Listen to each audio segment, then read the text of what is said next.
ఔజుబిల్లాహి మినష్ షైతానిర్ రజీం బిస్మిల్లాహిర్ రహమానిర్ రహీం. ఓ విశ్వసించిన వారులారా, ఉపవాసాలు ఉండటం మీపై విధిగా విధించబడింది. ఎలాగైతే మీ పూర్వీకులపై కూడా ఇదే విధంగా ఉపవాసం విధించబడింది. దీనివల్ల ఈ యొక్క ఉపవాసం వల్ల మీలో భయభక్తులు పెంపొందే అవకాశం ఉంది. అది కూడా లెక్కించిన కొన్ని రోజులు మాత్రమే. అయితే మీలో ఎవరైతే వ్యాధిగ్రస్తులుగా ఉన్నారో, అనారోగ్యంతో ఉన్నారో, ప్రయాణికులుగా ఉన్నారో, ఆ ఉపవాస లెక్క ఇతర దినాలలో పూర్తి చేసుకోవాలి. స్తోమత ఉన్నవారు ఉపవాసం పాటించకపోయినందుకు పరిహారంగా ఒక నిరుపేదకు అన్నం పెట్టాలి. కానీ ఎవరైనా స్వచ్ఛందంగా ఇంకా ఎక్కువ పుణ్యం చేస్తే అది వారికే మేలు. మీరు గ్రహించగలిగితే దీనికంటే కూడా ఉపవాసం ఉండటమే మీకోసం శ్రేయస్కరం.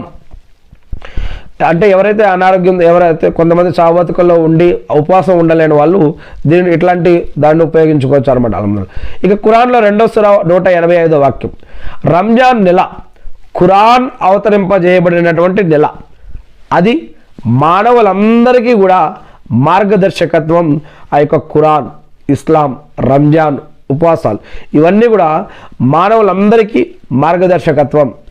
అందులో ఖురాన్లో సన్మార్గంతో పాటు సత్యమేది, అసత్యమేది, మంచేది, చెడేది, పాపమేది, పుణ్యమేది, హరామేది, హలాలేది, ఇలా సత్య అసత్యాలను వేరుపరిచే స్పష్టమైన నిదర్శనాలు దానిలో ఉన్నాయి.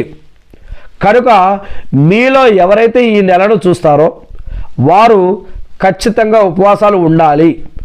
అయితే రోగగ్రస్తునిగానో ప్రయాణికునిగానో ఉన్నవారు ఇతర దినాలలో ఈ లెక్కను పూర్తి చేయాలి. అల్లా మీకు సౌలభ్యాన్ని సమకూర్చదలుస్తున్నాడే కానీ మిమ్మల్ని కష్టపెట్టదలుచుకోవట్లేదు. మీరు ఉపవాసాల నిర్ణీత సంఖ్యను పూర్తి చేసుకోవాలన్నది తాను అనుగ్రహించిన సన్మార్గ భాగ్యాన్ని ప్రతిగా ఆయన గొప్పతనాన్ని కీర్తించి తగు రీతిలో మీరు ఆయనకు కృతజ్ఞతలు తెలుపుకోవాలన్నది అల్లా యొక్క అభిలాష. ఖురాన్లో 2వ సూర 186వ వాక్యం. ఓ ప్రవక్త, నా దాసులు నా గురించి నిన్ను అడిగితే నేను వారికి అత్యంత సమీపంలోనే, దగ్గరలోనే ఉన్నాను అని, పిలిచేవాడు నన్ను ఎప్పుడు పిలిచినా నేను అతని పిలుపును ఆలకించి ఆమోదిస్తాను అని నువ్వు వారికి చెప్పు.